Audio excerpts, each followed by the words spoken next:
Hey guys, so a little bit of an update on this Sylvia. So I went to Race Wars down in Albany a couple weeks ago, and well, in the snippet I'm about to show you, you'll see why.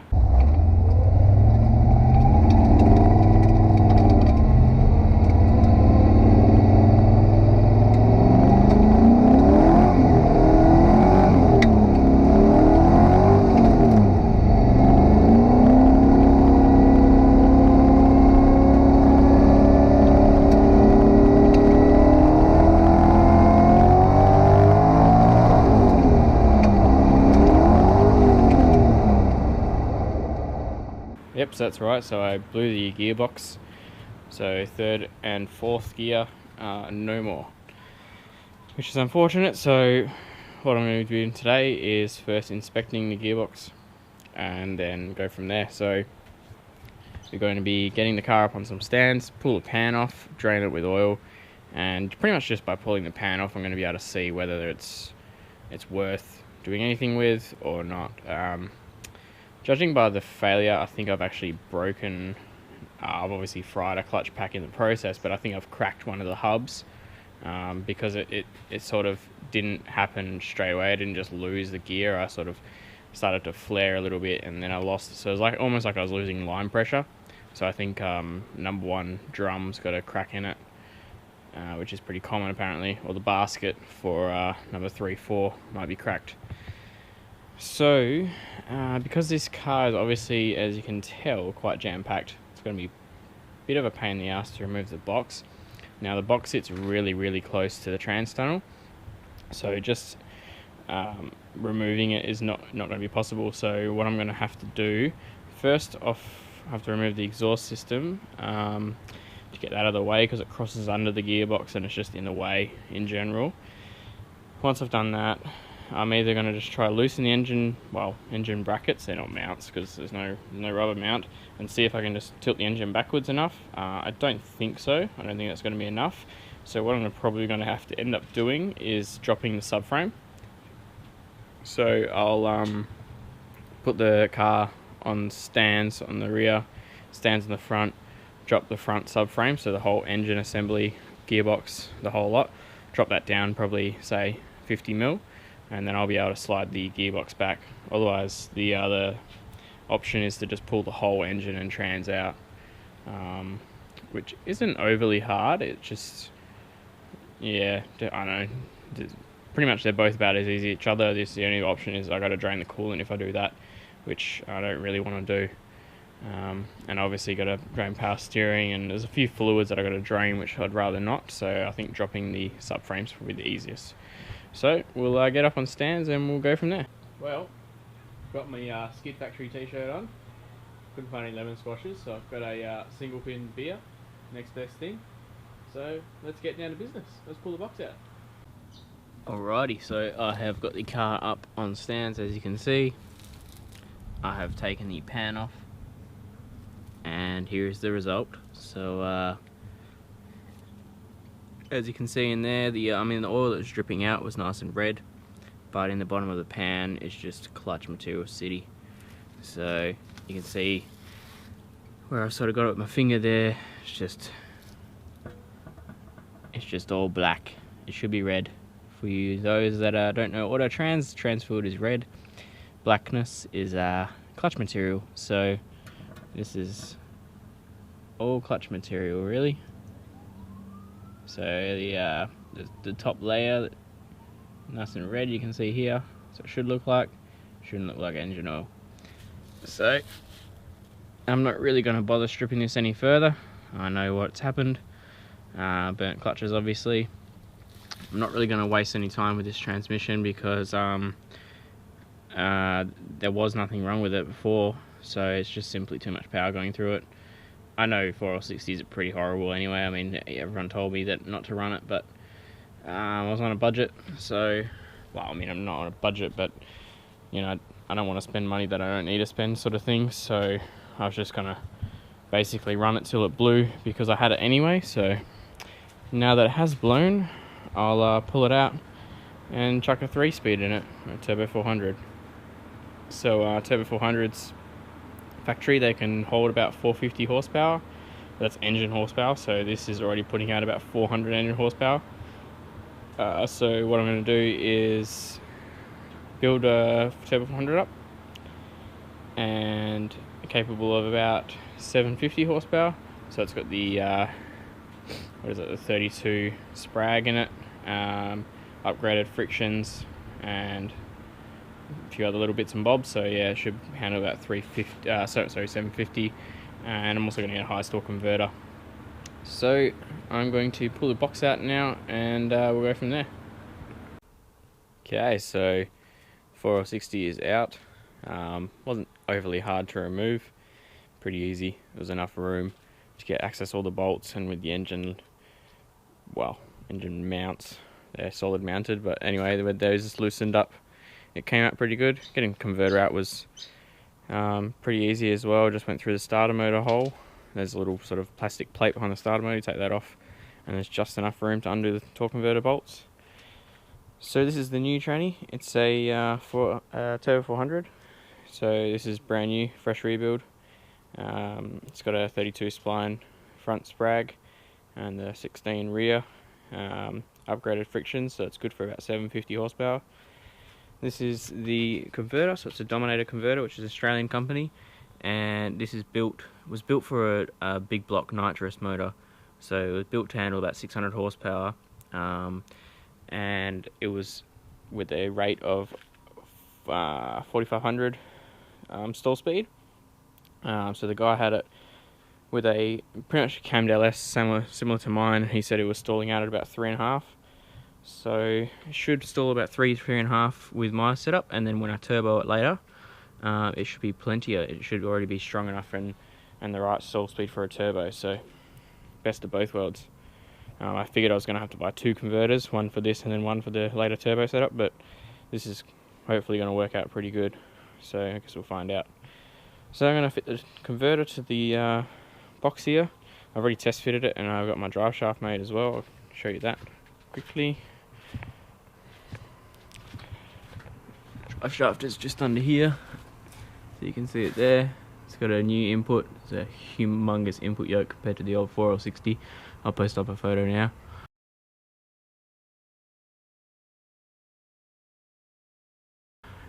And I got it re-tubed 70mm longer. So that's that. So I'll fit the converter, fit the tranny in, bolt the drive shaft in, and then I just got to get a cross member made. The cross member has to be a little bit further back because the mount's on the gearbox. As much as the gearbox is shorter, the mount position is right on the very back, whereas on the 4L60 it's like really far forward. So the mounting on this is going to have to be about 50mm further back than the 4L60 was. So I'm going to have to make a new cross member. So we'll get to that in a second. Okay, so I got the converter in. That was pretty easy. I knew that the oil pump sort of tangs were 3 and 6 o'clock. 3 and 9 o'clock, which is there. So then I just rotated on, got the 2 splines, so the stator and the main input splined up, and then finally the oil pump. Then what I did was put a board across it and measured it with a ruler against the other converter, because we're bolting up the exact same flex plate, same engine. In theory, they should be pretty much the same. So this one sits a little bit further forward. I guess the stock one can just move into that a little bit more, I'm hoping. But this has got the same snout as an LS1 on it, and same bolt pattern. However, the bolts that hold this on, so the standard is the equivalent of 3/8, so about a 10mm, I guess, 10mm bolt. And these are 7/16, so slightly bigger, so about a 12mm, so M10, M12 in metric sizes. So I need to get some 7/16 UNF bolts to hold this sucker on, and I'm thinking that I'm probably going to have to drill out the holes in the flex plate. So I'll get the bolts first, then see if they're going to fit through the flex plate holes, and then drill them out if I need to, and then fit the box. So I'm not going to fit the box today, unfortunately. I'll get my bolts first, make sure that's all sorted, and then I'll finally fit the gearbox, because it doesn't take too long to fit. Okay, so I picked up some 7/16 UNF bolts, high tensile of course. So here it is here, got 3 of them. I got 3 high tensile washers as well. The factory ones don't use washers. I'm going to see if I can use washers. Probably be a little bit better. And yeah, so that, as you can see, that thread's in there. They're 1 inch long, which means it'll get full thread engagement of this, if not a little bit extra, when you take into account the flex plate. This is just under 1 inch thick, about 7/8 thick, so the flex plate is really thin.